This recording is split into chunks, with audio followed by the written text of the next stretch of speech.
One morning, it was 7 or 8 days after Mr. Verkovensky had announced his willingness to marry, as I was hurrying over at 11 o'clock to join my grieving friend, I got involved in an adventure. I met Karmazinov, the great writer, as Laputin referred to him. I had read his books when I was a boy. His novels and short stories were very popular a generation ago, and some still are today. As for me, I drank them in. They were the joy of my boyhood and youth. Later, my enthusiasm dampened somewhat. I liked the novels with a special message that he wrote later less than his early works, in which there was much real poetry. As to his latest stories, I didn't like them at all.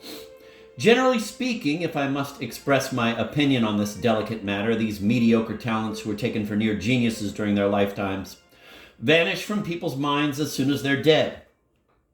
Even while they're still alive, they are forgotten unbelievably quickly as soon as a new generation replaces the one in whose time they were active. It is as though the backdrop of a stage has been quickly changed. That certainly does not apply to the Pushkins, Gogols, Molières, Voltaires, nor to others who have something original to say. Mediocre talents usually write themselves dry as they grow older without even noticing it, and often a writer who has been credited with profound ideas and is expected profoundly to affect society's thinking displays, after a while, such shallowness and poverty in his central theme that people are not really sorry he has written himself dry so soon. But these white-haired old men don't notice it themselves, and they become very angry. Toward the end of their careers, their vanity reaches really amazing proportions. God knows what they finally imagine themselves. Gods, at least, I'd say. Karmazinov, it has been said, valued his connections with high society and the powerful of this world more than his own soul. He could, it was said, be terribly nice, disarming in his simplicity, and irresistibly charming if he needed you for some reason, or if you had been recommended to him in the proper places. But if by chance some prince, countess, or anybody who could harm him came by, he considered it his sacred duty to forget about your very existence before you had even left the room, as though you were a fly or a chip of wood. And what's more, he sincerely considered this to be very good tone. Despite his excellent control of his temper and his perfect knowledge of correct manners, his vanity is said to have verged on hysteria. He was quite unable to hide his literary conceit even among people who were not particularly concerned with literature. If someone chanced to display indifference toward his writings, he became painfully offended and tried to avenge himself. About a year ago, I read an article of his in a magazine. Written in a very pretentious tone, it was supposed to be poetic and full of psychological insight. In it, he described the sinking of a ship somewhere off the coast of England and how he had himself seen people being saved and dead bodies being pulled from the sea. The whole rather long, wordy piece had but one purpose: to tell us about the author. One could read between the lines, "See, that's how I behaved. You don't have to see that sea, those crags, those splinters from the breaking vessel for yourself. I've just described it all with my powerful pen. Why are you staring at that drowned woman clutching a dead baby in her dead arms? Look at me. I couldn't stand the sight, so I turned away from it. Here, look at me standing with my back to it. Now I'm trying to turn my head again, but in horror I close my eyes. Don't you think it's all frightfully fascinating?" When I told Mr. Verkovensky what I thought of Karmazinov's article, he agreed with me. When it was rumored that Karmazinov was coming to our town, I was naturally anxious to see him and, if possible, to make his acquaintance. I knew Mr. Verkovensky would introduce me, since the two men had been friends at one time. But then I bumped into him on a street corner. I recognized him because a few days before he had been pointed out to me as he drove past in a carriage with the governor's wife. He was shortish and looked like a prim little old man, although he wasn't actually more than 55 at the time. His face was rosy, and thick, graying locks of hair that had escaped from under his top hat curled around his small, neat ears. His clean little face could not be described as handsome. His lips were thin, long, and slyly pursed. His nose was rather thick, and his intelligent eyes were small and sharp.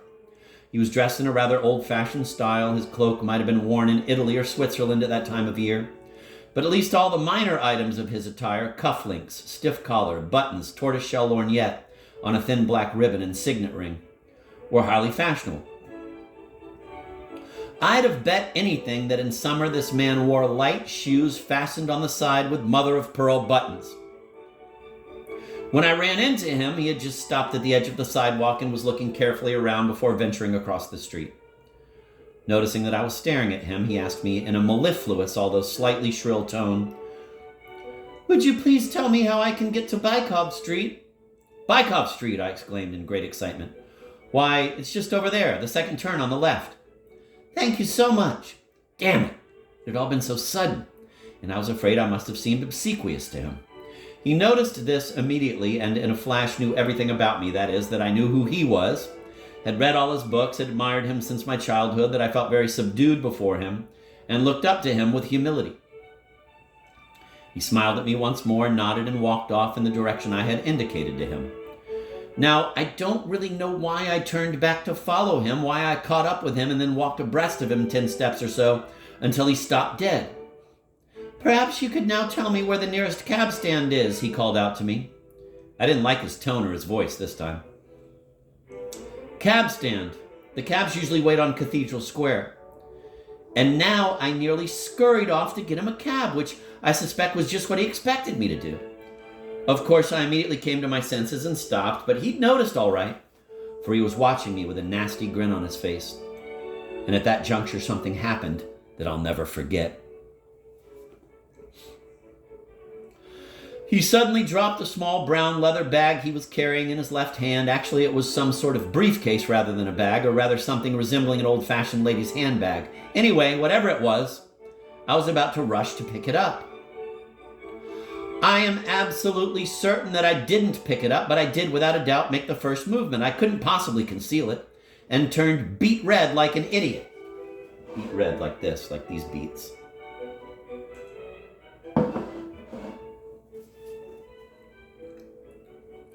Sly man that he was, he immediately exploited the situation to his full advantage.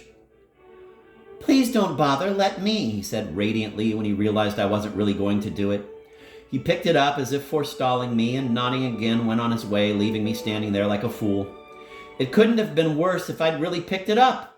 For about 5 minutes I felt that I had been disgraced to the end of my days, but then, as I was approaching Mr. Verkovensky's house, I burst out laughing. My meeting with the great man suddenly struck me as very funny, and I was sure Mr. Verkovensky would be amused when I told him about it. Indeed, I even thought I might act it out for his benefit. But to my great surprise, I found him very different from usual. True, he hurried forward to greet me eagerly and started listening to my story, but he looked so lost that I doubted whether he understood what I was talking about. However, as soon as I pronounced Karmazinov's name, he flew into a rage. "Don't mention him to me. I don't want to hear a word about him," he shouted, almost foaming at the mouth. "Here, look. Go on, read it yourself." He pulled a drawer open and tossed onto the table 3 sheets of paper scribbled over in pencil, all in Mrs. Stavrogin's handwriting. The first note was 2 days old. The second was dated from the previous day, and the third from that very day. He had received it only an hour before I arrived. All 3 concerned a trivial matter involving the lady's vanity and Karmazinov. Mrs. Stavrogin was apparently worried that Karmazinov might forget to call on her. Here is the first note. Dated from 2 days before. There may have been one from 3 days before, and even from 5. Who knows? Quote, "If he at last decides to visit you today, please don't say a word about me, not a hint. Don't bring up any subject that may remind him of me. Signed, V.S." End of quote. Here is the second note. Quote, "If he finally decides to call on you this morning, the most dignified thing, I believe, would be not to receive him at all. I don't know about you, but that's the way I feel. Signed, V.S." End of quote. And here is the last note dated that very day. Quote, "I am sure there is a cartload of rubbish strewn around your room and that the tobacco smoke rises a mile high. I am sending Maria and Famishka over. They'll clean up the mess in half an hour. Don't get in their way while they're working. Go and sit in the kitchen. I am sending you a Bukhara rug and a couple of Chinese vases. I meant to give them to you a long time ago. I'm also giving you my 10 years temporarily. The vases can be placed on the windowsill, and the 10 years should be hung under Goethe's portrait. It will be more conspicuous there, and that corner is always bright in the mornings. If he comes, receive him with great courtesy, but try to talk about superficial things or on some erudite subject, and your tone should suggest that you only partied yesterday. Not one word about me. Maybe I'll drop in to see you in the evening. Signed V.S. P.S. If he doesn't show up today, he won't come at all, end of quote. I read the notes and was a little surprised that he should worry about such a trifling matter. I looked at him inquiringly and noticed that while I had been busy reading, he had changed his usual white tie for a red one. His hat and walking stick lay on the table. He himself was very pale. His hands were trembling.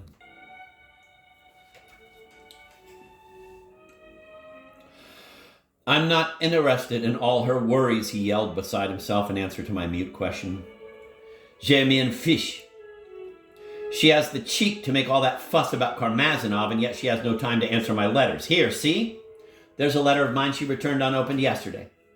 It's on the desk over there, under the book. Le homme qui rit. And what do I care whether she's worried about her darling son or not? Je m'en fiche, et je proclame ma liberté. A diable la Karmazinov. A diable la Lemke.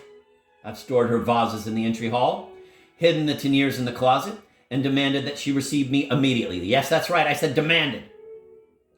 I sent Nastasha over with an unsealed note written in pencil just like hers. I'm waiting now. I want to hear Dasha's intentions from her own mouth, and let heaven be my witness, or at least you. You will be my witness, won't you, my friend? I don't want to be ashamed of anything. I don't want to lie. I don't want any mysteries about this business. I want to be told everything, told openly, honestly, and frankly, and perhaps I will yet amaze this generation with the gesture I make. Well, my good sir, would you call me a vile schemer now? He said, glaring at me as though I had actually said something of the sort about him.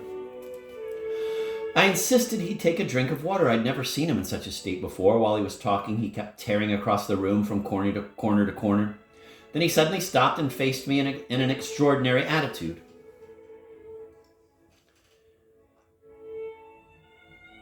Do you really think, he said, looking me up and down with great disdain, that I, Stepan Verkovensky, cannot muster enough moral vigor to pick up my pack, my beggar's pack, hoist it on my weak shoulders, and walk out of here forever the first moment my dignity and independence demand it?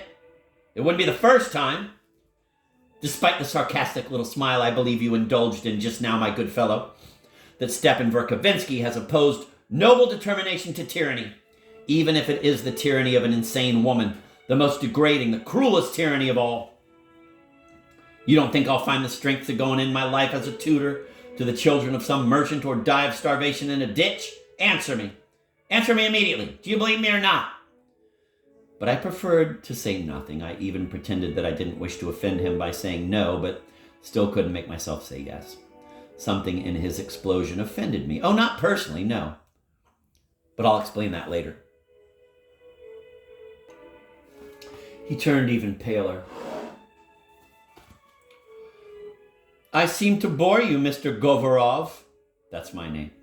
Perhaps you'd rather stop coming here altogether? He said in that tone of smoldering white fury that usually precedes a deafening explosion. I jumped up in alarm. At that moment, Nastasia walked in and handed Mr. Verkovensky a note. He glanced at it and tossed it across to me. It contained only 2 words scribbled in pencil by Mrs. Stavrogin. Stay home. Mr. Verkovensky grabbed his hat and stick without a word and walked out of the room. I followed him mechanically. Suddenly, voices and hurried footsteps resounded in the passage. He stopped as if struck by lightning. It's Laputin. I'm lost, he whispered, seizing me by the hand. Just then, Laputin walked into the room.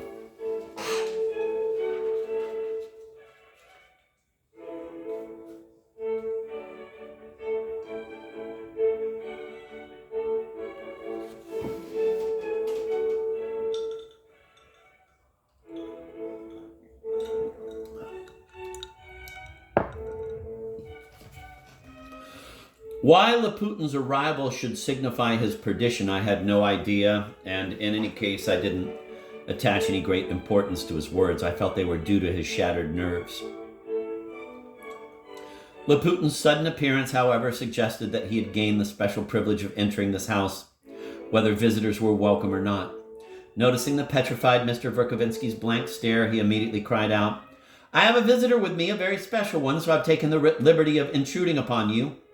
Meet Alexei Kirilov, a brilliant construction engineer. And what's more, he knows your dear son Peter well and has a message from him for you. He's just arrived. The message, he's making that up, the newcomer said rudely. Never was a message. But it's true I know Verkovensky, and I even saw him near Kharkov just 10 days ago.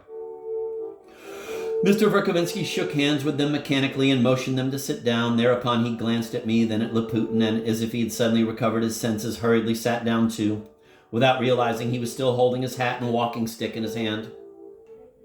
I'm going to reread that because I just love how Dostoevsky really gives like stage direction. Mr. Verkovensky shook hands with them mechanically and motioned them to sit down. Thereupon he glanced at me, then at Laputin, and as if he had suddenly recovered his senses, hurriedly sat down too, without realizing he was still holding his hat and walking stick in his hand. I see, Laputin said, that you were about to go out yourself, although I was told that you'd fallen ill with all that work. Yes, I'm ill. I thought a bit of fresh air would do me good, Mr. Verkovensky said, tossing his hat and walking stick on the sofa and blushing.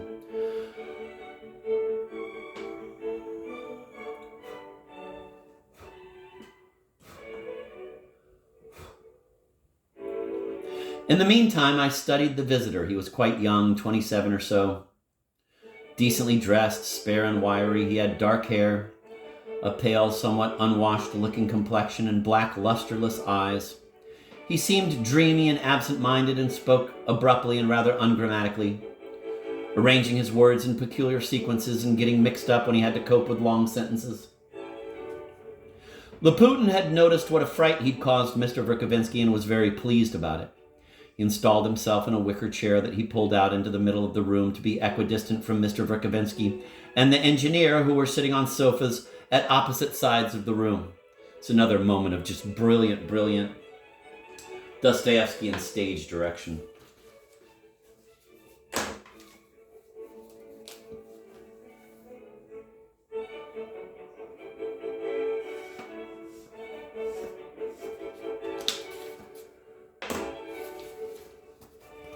I'm going to reread it. Laputin had noticed what a fright he'd caused Mr. Verkovensky and was very pleased about it. He installed himself in a wicker chair that he pulled out into the middle of the room to be equidistant from Mr. Verkovensky and the engineer, who were sitting on sofas at opposite sides of the room. I haven't seen Peter for a long time. You met abroad, I suppose? Mr. Verkovensky muttered awkwardly. I knew him here and abroad. Mr. Kirilov has just returned home after 4 years' absence, Laputin chimed in. He went abroad to specialize further in his profession, and he hopes to get a post here on the construction of the railroad bridge. He's waiting for an answer to his application now. He was introduced to Mrs. Drozdov and her daughter Elizaveta by the young Mr. Verkovensky.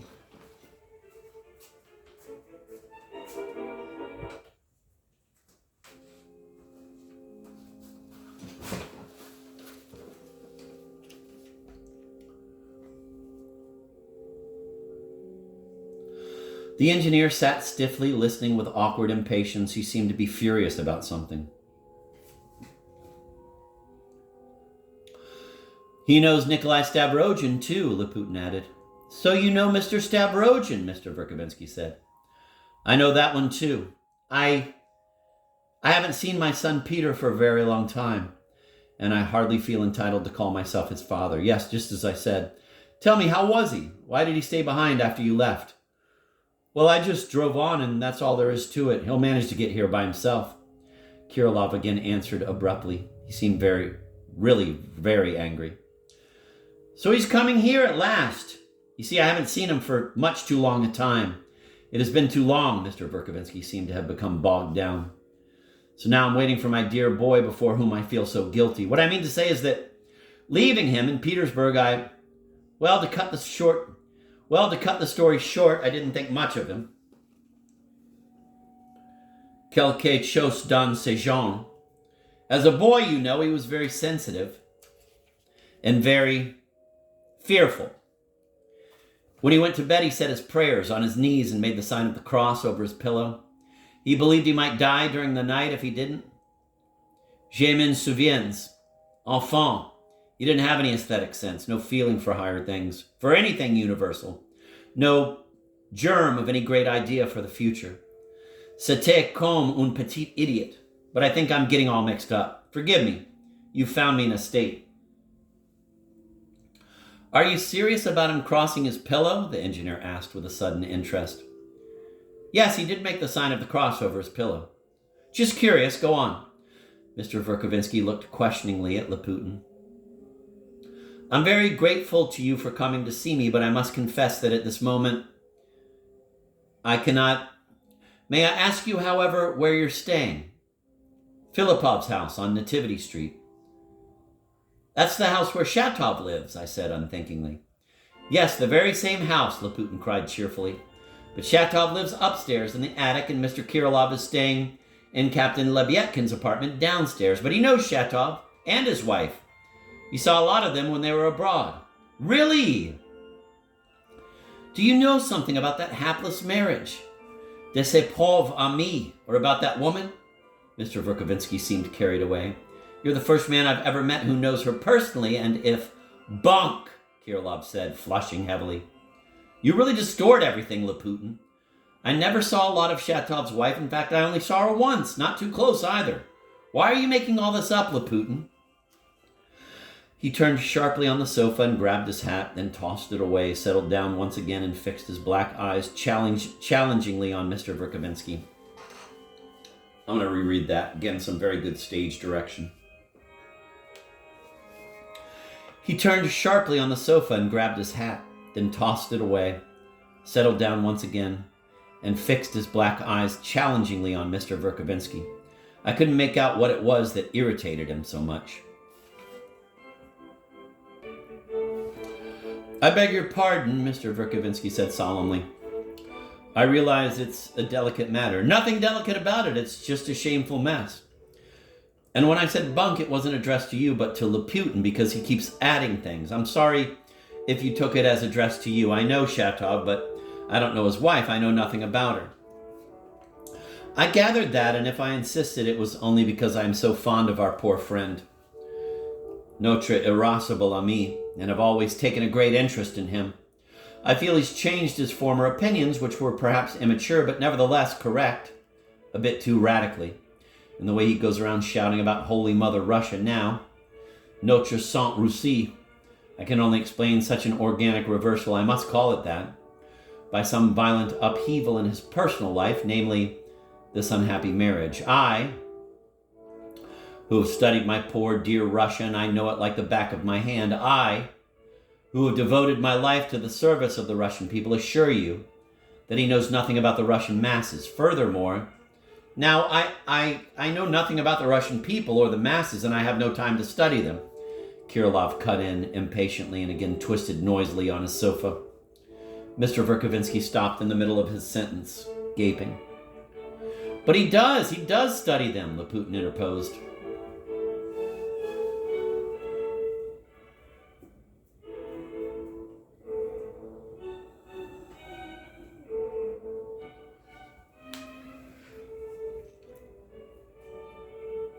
But he does study them, Laputin interposed. Mr. Kirilov is right now doing some interesting research on the causes of the increasing incidence of suicides in Russia and, in general, on the causes of an increase or decrease of suicides in a society. He has come, I understand, to remarkable conclusions.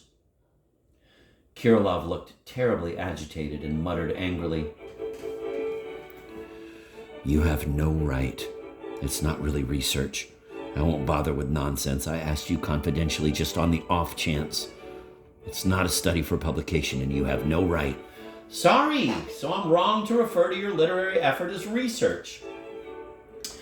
Mr. Kirilov simply collects observations. He does not touch upon the essence of the matter or, as we might say, the moral aspect of it. Indeed, he denies there is any such thing as morality, and he advocates the latest principle: total destruction in the name of the ultimate good. Mr. Kirilov has already demanded that more than 100 million heads roll so that reason may be introduced in Europe. And that considerably exceeds the figure proposed at the last Peace Congress. In that sense, Alexei Kirilov is ahead of everyone. Kirilov listened with a faintly scornful smile. After Laputin's comment, there was silence for about half a minute.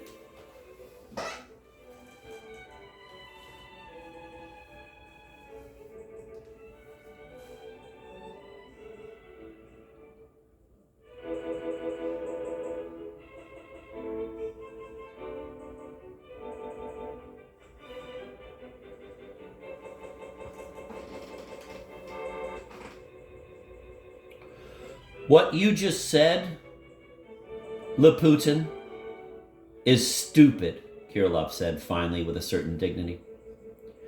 You picked up the few points I happened to develop in front of you and twisted them to suit yourself. But you have no right, because I never talk about those things. I despise a lot of talk. If I find convincing reasons, it's enough. You've acted stupidly. I'm not trying to reason about those points. They've been settled. I hate reasoning. I never want to reason. And perhaps that's very sensible of you, Mr. Verkovensky couldn't resist adding. I apologize to you. I'm not quarreling with anyone present here, Kirilov muttered excitedly. For 4 years, I've seen very few people. For 4 years, I've spoken very little and avoided everyone because of a certain purpose I had that is no one's business. Now, Laputin has found out about it, and it amuses him. I can see that. But I don't care. I'm not offended. I'm just annoyed at the liberties he takes. Now, if I don't explain myself, I don't want you to think it's because I'm afraid you may report me to the authorities. No, please, don't think that. You see, it's bunk in that sense. No one had an answer to these words. We all simply exchanged glances. Even Laputin forgot to snigger. Gentlemen, I'm awfully sorry, Mr. Verkovensky said, rising determinedly from the sofa. But I am unwell and rather upset. You'll have to excuse me. Ah, you want us to go, Kirilov said, snatching up his cap. I'm glad you reminded us. I'm very forgetful. He got up and with a good-humored expression walked over to Mr. Verkovensky with an outstretched hand. I'm sorry you don't feel well and that I came. I wish you every success now that you have returned, Mr. Verkovensky said, shaking his hand warmly and unhurriedly. I understand from what you've told us that you've had to stay abroad for 4 years avoiding people for your own reasons, and so you've forgotten Russia. You must look upon us stay-at-home Russians just as we are bound to look upon you, with a certain surprise. My sela pasera. There's only one point that remains unclear to me. You wish to build that railroad bridge for us, but at the same time, you proclaim the principle of total destruction. They won't let you build any bridge. What was that? What did you say? Oh, that beats everything, Kirilov seemed very surprised and suddenly dissolved in gay, clear laughter. For one moment, his expression was altogether childlike, which I found suited him very much. Laputin rubbed his hands in delight at Mr. Verkovensky's witty remark. As for me, I was still wondering why Mr. Verkovensky had been so frightened when he saw Laputin and why he'd exclaimed that all was lost. We were standing in the doorway at that moment when hosts and visitors exchanged their last amiabilities and then part happily. It's all because Mr. Kirilov is so gloomy today, Laputin remarked casually when he was already outside the room. He had a quarrel earlier with Captain Lebyadkin over the captain's sister. The captain whips that fair, simple-minded sister of his using a real Cossack whip. He does it every morning and every evening, twice a day, you see. So Mr. Kirilov has moved to a small cottage in the courtyard of the same house because he wants to stay out of it. Well, goodbye now. What? His sister? He whips her? You mean the sick one? Mr. Verkovensky stirred suddenly as if he'd just been lashed with a whip himself. What sister? What Lebyadkin? He was again gripped by fear. Lebyadkin, the retired captain, although he once described himself merely as a retired lieutenant. What do I care about his rank? Which sister? My God, did you really say Lebyadkin? But there used to be a Lebyadkin. Sure, that's him, remember? You stayed at Virginsky's. But that fellow was caught with counterfeit bills, wasn't he? Well, he's been back for 3 weeks now, and there's something peculiar about his reappearance. But he was such a vicious crook. Why, you sound as though there were no other vicious crooks among us. Laputin suddenly grinned, looking Mr. Verkovensky up and down with his furtive, beady eyes. Ah, Lord, that's not what concerns me, although, of course, I fully agree with you as far as vicious crooks go. But what were you driving at and bringing all this up? For I'm sure you were driving at something. It's not so very interesting. I can tell you that when Lebyadkin disappeared, because of those bills we thought, he actually went looking for his sister, who apparently was hiding from him. Well, he found her and brought her back, and that's the whole story. Well, why do you look so frightened, Mr. Verkovensky? I'm simply repeating what he says himself when he's drunk. You'd never mention these things when he's sober. He's a highly irritable man and has what we might call a warrior's aesthetic feelings, but in bad taste, of course. As to his sister, she's not only mad but lame as well. She was seduced once upon a time, and since then, Captain Lebyetkin has received regular payments from the seducer to compensate him for his wounded honor. At least that's what he claims when he's drunk, but I believe he's just bragging. I know that sort of thing is usually settled quite cheaply, whereas he's really come into big money all of a sudden. A couple of weeks ago, he was walking around in rags, but recently I saw a whole roll of 100-ruble bills in his hand. Now, his sister has some kind of fit every day. She screams and carries on, and he keeps her in line with his Cossack whip. A woman, he claims, must be taught respect. Well, I really don't understand how Shatov can go on living just above them. Mr. Kirilov couldn't stand more than 3 days of it. He knew them in Petersburg, but now he's moved into the cottage to be farther away. Is all that true? Mr. Verkovensky asked. You talk too much, Kirilov muttered angrily, turning toward Laputin. Mysteries and secrets, Mr. Verkovensky burst out. Why all this secrecy all of a sudden? Kirilov frowned, blushed, shrugged, and started to walk away. Mr. Kirilov even tore the Cossack whip out of the captain's hand, broke it, and threw it out the window. He was very angry, Laputin added. Why do you keep chattering like that, Laputin? It's very stupid, Kirilov said, turning back abruptly. Why be modest and hide a noble act? I mean, your noble act, for I wasn't speaking of myself, of course. It's stupid and unnecessary. Lebyetkin is stupid, doesn't have a thought in his head, and is completely useless to the movement. In fact, he's harmful. Why do you go around bleating about all sorts of things? I'm leaving. What a pity, Laputin cried with an angelic smile. Otherwise, I would tell Mr. Verkovensky another story that I'm sure would make him laugh. As a matter of fact, I came here specially to tell it to you, although I'm sure you must have heard it yourself. Well, I'll tell you some other time. Mr. Kirilov seems to be in a great hurry now, so goodbye. It was something about Mrs. Stavrogin. She really made me laugh the day before yesterday. Even sent for me specially. It's really too funny. Goodbye now. But now Mr. Verkovensky grabbed him by the shoulders and pushed him back into the drawing room and into a chair. Laputin was a little alarmed. Why, of course, he began, looking up warily at Mr. Verkovensky from his chair. She summoned me suddenly and asked me confidentially whether I thought her son Nikolai was insane or not. Don't you find that strange?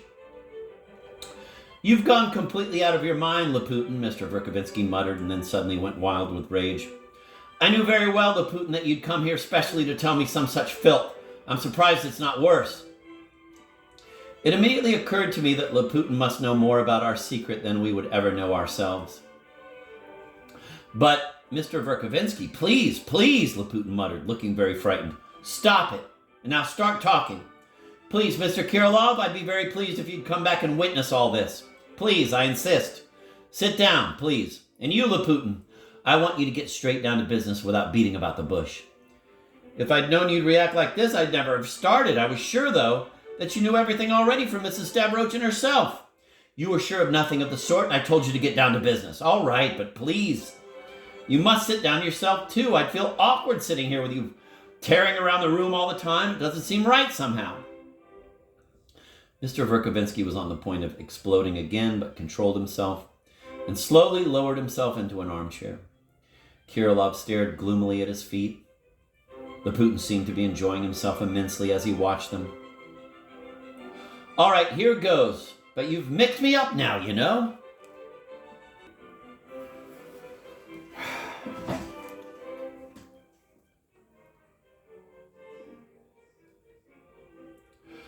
All of a sudden, the day before yesterday, she sent her servant to me. You are requested, he says, to visit tomorrow at 12 o'clock. Can you imagine?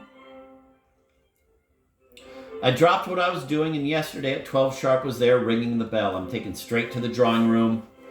I wait for a minute. She comes in, sits down facing me. I sit and just can't believe it. You know how she's always treated me. The lady begins directly, without dodging in her usual way. You remember, she says, that 4 years ago Nikolai Vsevlodovich, while ill, committed several strange acts. so that the whole town was puzzled until everything became clear. One of these acts concerned you personally. Nikolai Vsevolodovich then came to see you after he recovered, and at my request. I am also informed that he had spoken with you several times before. Tell me frankly and straightforwardly, how did you, here she hesitated a little, how did you find Nikolai Vsevolodovich then? How did you regard him generally? What opinion were you able to form of him? And do you have of him now? Here she really hesitated so that she even stopped for a whole minute and suddenly blushed. I got scared. She begins again, not so much in a moving tone, that wouldn't be like her, but so imposingly. I wish you, she says, to understand me fully and correctly. She says, I sent for you now because I consider you a perspicacious and sharp-witted man, capable of forming an accurate observation. Such compliments. You, she says, will also understand, of course, that this is a mother speaking to you. Nikolai Vsevolodovich has experienced certain misfortunes and many upheavals in his life. All this, she says, could influence his frame of mind. Of course, she says, I am not talking about madness. That could never be. Spoken firmly and with pride. But there could be something strange, peculiar, a certain turn of thought, an inclination towards certain special views. These are all her exact words. And I marveled, Stepan Trofimovich, at how exactly Varvara Petrovna is able to explain the matter. A lady of high intelligence. I myself, at least, she says, have noticed a certain constant restlessness in him and an urge towards peculiar inclinations. But I am a mother, while you are an outsider and are therefore capable, given your intelligence, of forming a more independent opinion. I implore you, finally, uttered just like that, I implore, to tell me the whole truth without any contortions, and if at the same time you give me your promise never to forget in future that I've spoken with you confidentially, you may expect of me a complete and henceforth permanent readiness to show my gratitude at every opportunity. Well, what do you think of that, sir? You astound me so, Stepan Trofimovich stammered, that I don't believe you. No, but observe, Laputin picked up as if he had not even heard Stepan Trofimovich. How great the trouble and worry must be if such a question is addressed from such a height to such a man as me. And if she stooped so far as to beg for secrecy, what can it be, sir? Has she received some unexpected news about Nikolai Vsevolodovich? I don't know. Any news? It's some days since I've seen, but I must observe to you, Stepan Trofimovich went on stammering, apparently barely able to master his thoughts. But I must observe to you, Laputin, that if this was told to you confidentially, and now in front of everyone, you absolutely confidentially, God strike me dead if I... And so what if now? What of it, sir? Are we strangers here? Even taking Alexei Nilyich. I do not share such a view. No doubt the three of us here will keep the secret. It is you, the fourth, that I'm afraid of, and I do not believe you in anything. Oh, come now, sir. I'm the one who has the most to gain. It's to me the eternal gratitude was promised. And in the same connection, I precisely wanted to mention an extremely strange occurrence, or more psychological, so to speak, than simply strange. Yesterday evening, under the influence of that conversation at Varvara Petrovna's, you can imagine what an impression it made on me, I addressed Alexei Nilyich with a distant question. You, I say, used to know Nikolai Vsevolodovich even before abroad and in Petersburg. What do you think, I say, regarding his intelligence and abilities? So this gentleman, Kirillov, answers laconically, as his way is, that he is a man, quote, of refined mind and sound judgment, end of quote, he says. Quote, and didn't you ever notice over the years, I say, some deviation of ideas, as it were, or a peculiar turn of thought, or as if some madness, so to speak? In short, I repeated Varvara Petrovna's own question, and just imagine, Alexei Nilyich Kirillov suddenly turned thoughtful and scowled. Just as he's doing now. Yes, he says. At times, it seemed to me there was something strange. Note, besides, that if there could seem something strange even to Alexei Nilyich Kirillov, then what might turn out in reality, eh? Is it true, Stepan Trofimovich? Is it true? Stepan Trofimovich turned to Alexei Nilyich Kirillov. I wish not to speak of it, Alexei Nilyich replied, suddenly raising his head and flashing his eyes. I want to contest your right, Laputin. You have no right to this occurrence about me. I by no means told my whole opinion. Though I was acquainted in Petersburg, that was long ago, and though I met him now, I still know Nikolai Stavrogin very little. I ask that you remove me, and this all resembles gossip. Laputin spread his arms in the guise of oppressed innocence. A gossip, am I? And maybe also a spy? It's easy for you to criticize Alexei Nilyich, since you remove yourself from everything, but you wouldn't believe it, Stepan Trofimovich. Take even Captain Lebyadkin, sir. One might think he's stupid that is, it's even shameful to say as what. There's a Russian comparison signifying the degree, but he too considers himself offended from Nikolai Vsevolodovich, though he bows to his sharp wits. The man amazes me, he says, a wise serpent, his very words. So I asked him, still under yesterday's same influence and after talking with Alexei Nilyich, and what do you think for your own part, Captain? Is your wise serpent crazy or not? And can you believe? It was as if I'd given him a lash from behind without asking permission. He simply jumped in his seat. Yes, he says. Yes, he says. Only that, he says, cannot affect. But affect what? He didn't finish saying. And then he turned so ruefully thoughtful, so thoughtful that even his drunkenness dropped off him. We were sitting in Filipov's tavern, sir. And only maybe half an hour later, he suddenly banged his fist on the table. Yes, he says, maybe he is crazy, only that cannot affect. And again, he didn't finish saying what it couldn't affect. Of course, I'm telling you only an extract of the conversation. But the thought is clear, whoever you ask. They all come up with the same thought, even if it never entered anybody's head before. Yes, they say, crazy, very intelligent, but maybe also crazy.